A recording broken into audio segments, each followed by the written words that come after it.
Hi, welcome to the Yarn and Yarns YouTube channel. My name is Angela and all of the places you can find me should be linked in the description box just below this video. How are you today? Welcome to a Yarn and Yarns extra video.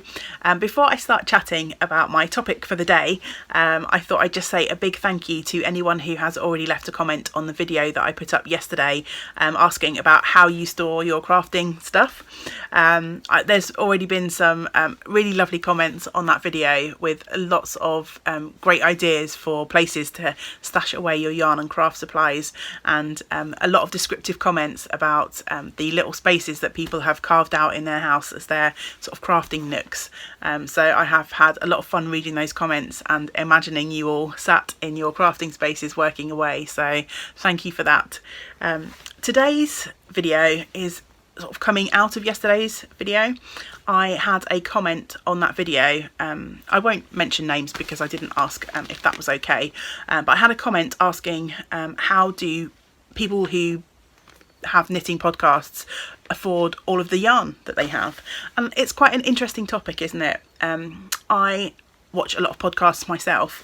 People sat in front of these huge walls of yarn, and often it's a lot of indie dyed yarns, stuff that's on the more expensive scale of the yarn spectrum.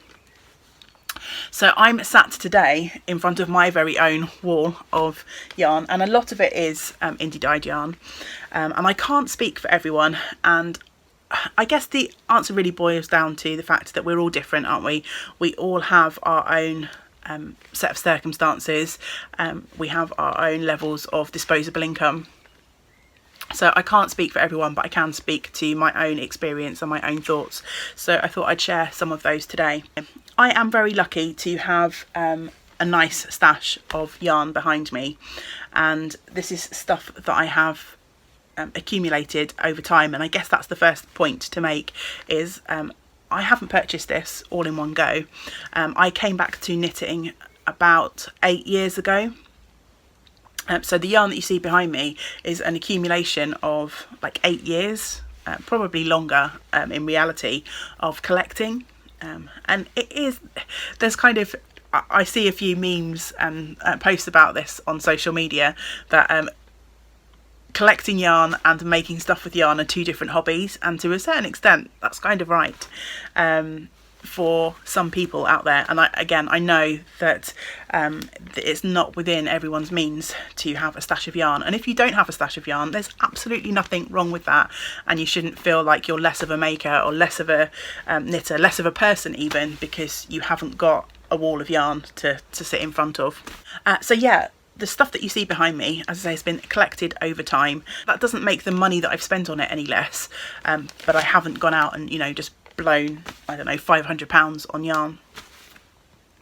It's stuff that I've collected skein by skein over time.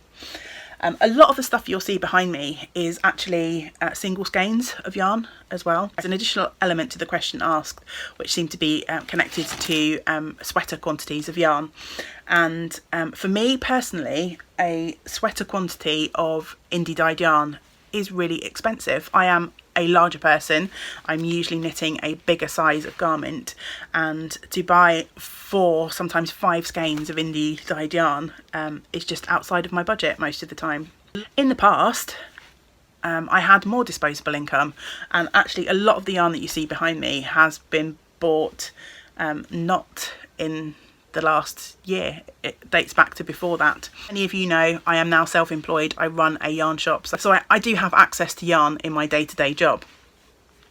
However, as a self-employed person, I have very limited disposable income. Shop pays for itself, as in we pay the bills, we pay the rent. I'm able to buy new stock for the yarn, but I don't actually pay myself regularly. Which I don't know if that's a surprise to some people. I don't think I've talked about it in depth, but I don't keep it a secret either. Running a small yarn shop in a small town is not a way to make yourself rich. So, so over the last few years, my expenditure on yarn for my personal stash has definitely decreased. You'll notice I don't really have an acquisition section on my podcast regularly, because I don't buy yarn regularly. So yeah, my yarn expenditure has dropped rapidly, given that as per my change in circumstance. But when I was employed, I had a lot more disposable income. I had a fairly decent paid job, and I'm not an extravagant person. I don't spend a lot of money on going out, on buying clothes, on, you know, holidays here, there and everywhere. So yeah, the thing I used to spend my money on was yarn, and that was a choice. I had that disposable income. I chose to spend it on my hobby. These days I don't have the money, so I don't purchase things, and when I do, I have saved for it. So when it comes down to sweater knitting, I'm often knitting my sweaters from commercial yarn because it is more affordable for me. I do have a couple of indie dyed sweaters on the go, but I've saved over time to buy those sweater quantities. I'm knitting my Aliba Linde sweater from yarn that I purchased from Mahudley at Yarnporium a couple of years ago, and I deliberately went to that yarn festival having saved for several months before because I knew that I was going to that festival, and with a view to wanting to purchase a sweater quantity. My other sweaters that I've got on the go, I don't think there's any exceptions, are either from commercial yarn or a mix of commercial and indie dyed. So the Simple Something sweater that I have recently started, I've got some skeins of drops sock yarn, mixed in there along with my indie dyed and my scraps and my leftovers. So yeah, not everyone out there is knitting from these wonderful indie dyed yarns all of the time. As my income has changed, so my yarn buying habits have changed.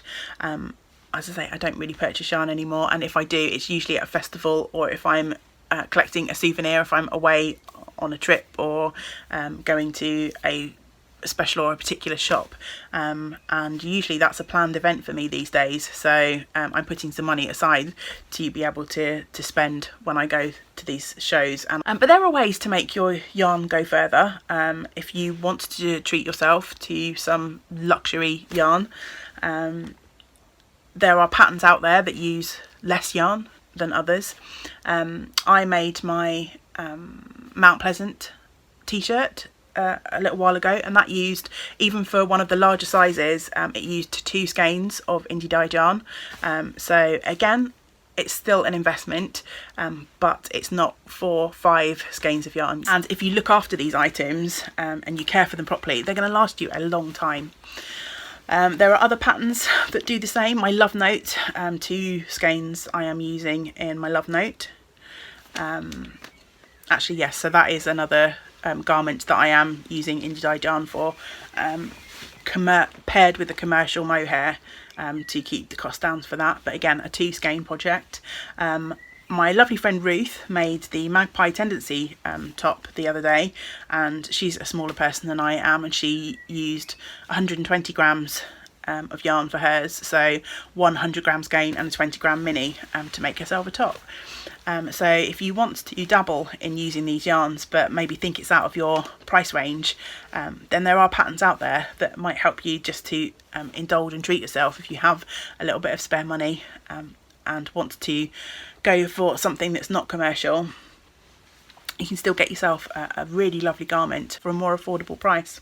I think the reason that some of the recent knitting trends that we see, a lot of sort of like fades and marls coming out in patterns recently, and I think people jump on that because there's probably quite a few people like me who've treated themselves over the years to a single skein here and there, and they don't have sweater quantities in their stash, but they're able to pair things up to make a garment. That doesn't make the garment more affordable as such. You've still spent the same amount of money on the yarn, but you already have that yarn in stash, and instead of making endless pairs of socks or a 1 skein shawl, it's all of a sudden become popular to be able to put your stash together and make garment.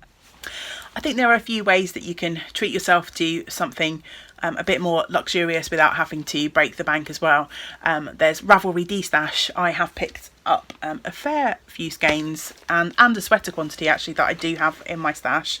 I think I've got 2 sweater quantities lurking in my stash from like indie producers. One of them was purchased on D-Stash, so someone decided that they needed to clear some space or were never going to use the yarn, so I managed to buy, I think it was 4 skeins of indie dyed yarn for around about 30, I think it was £35. Our groups on Ravelry, so we have our own Ravelry group. You'll find a link to that below. But there are lots of boards over on Ravelry, and there are a few sort of like classified or marketplace boards, and you might find one for your local area where people are advertising yarn that they have that they no longer wish to keep in their stash. You are able to access yarn festivals. A lot of vendors have sale sections on their tables. I purchased, I purchased a lovely 200 gram packet of Cambrian yarn, which is a pure wool yarn, about a tenner. This in itself wouldn't allow me to make a sweater, but a couple of years ago I also purchased some grey Cambrian and one of their sample packs which has got all the colours in. So over time I have got myself a quantity there that if I make myself something striping, I could probably get a sweater out of. Just don't have to spend the money all in one go. A lovely quantity of black Welsh mountain yarn. So this is a pure wool yarn, and everything in this packet, which is a sweater quantity, it's a finer weight yarn. I think it cost me 15 quid. Yes, it's not fancy, colourful dyed yarn, but it's good quality pure wool yarn, and it's going to make a beautiful garment when I get round to it. For socks, you don't have to buy the indie dyed yarn. I know lots of people love it. I love myself a nice pair of socks made from a beautiful skein of hand dyed yarn, but I tend to find that the way that I personally wear my socks means that I'm pretty hard going on them. I wear them all the time in my boots when I'm out walking, around the house, and I often don't wear slippers. I'm sometimes to be seen traipsing around my garden in nothing but socks. Well, clothes and socks.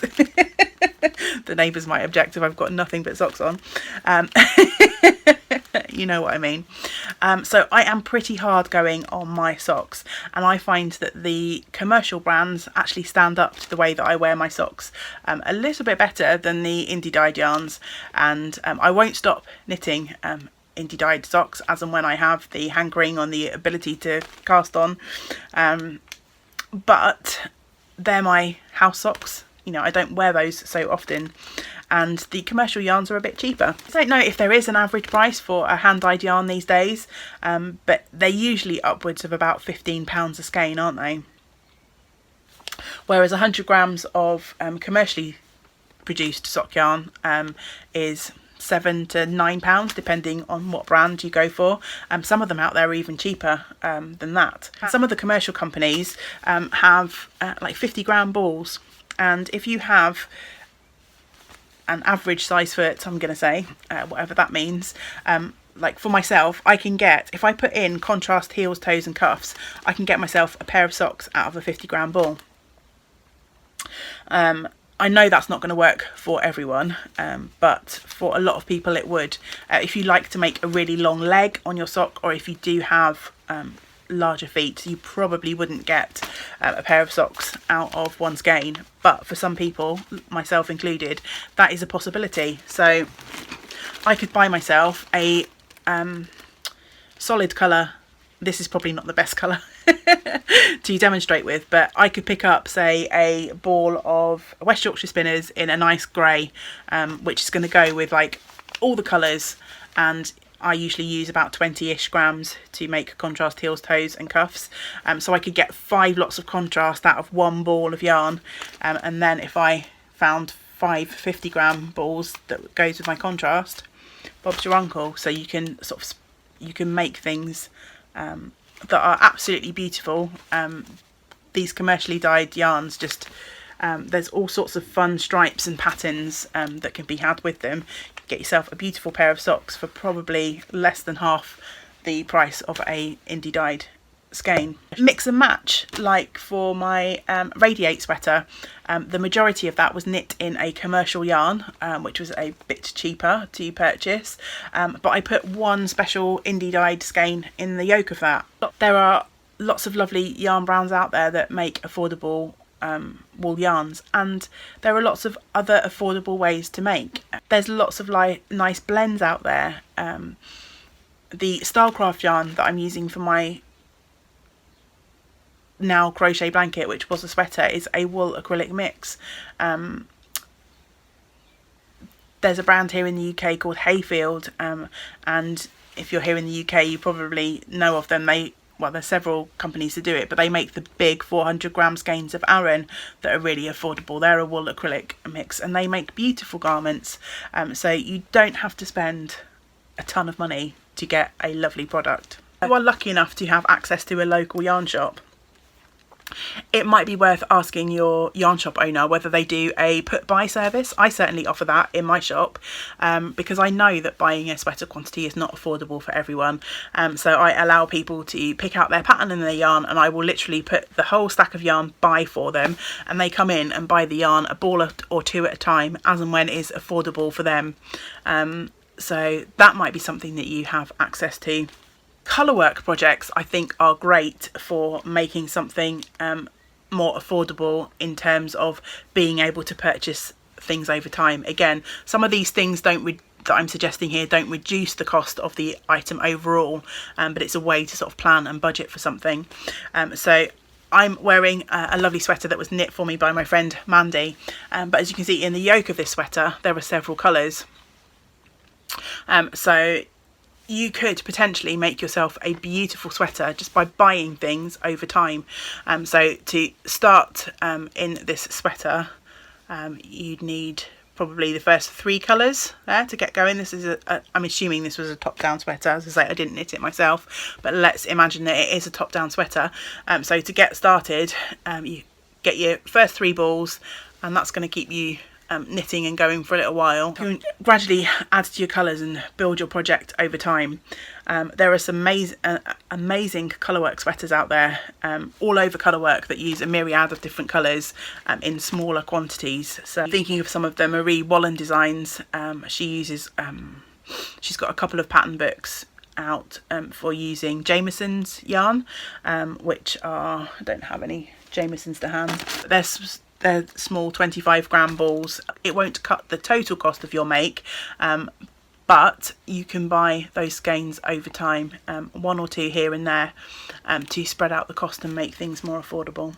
So yeah, I feel like I have been rambling on a bit. Probably should have made some notes before I sat down and started talking, so I had some actual points to go through, but hopefully I'll be able to edit together something that's slightly coherent around my thoughts about how I make my making affordable for me, and maybe you guys out there have some suggestions as to how you make things affordable for you.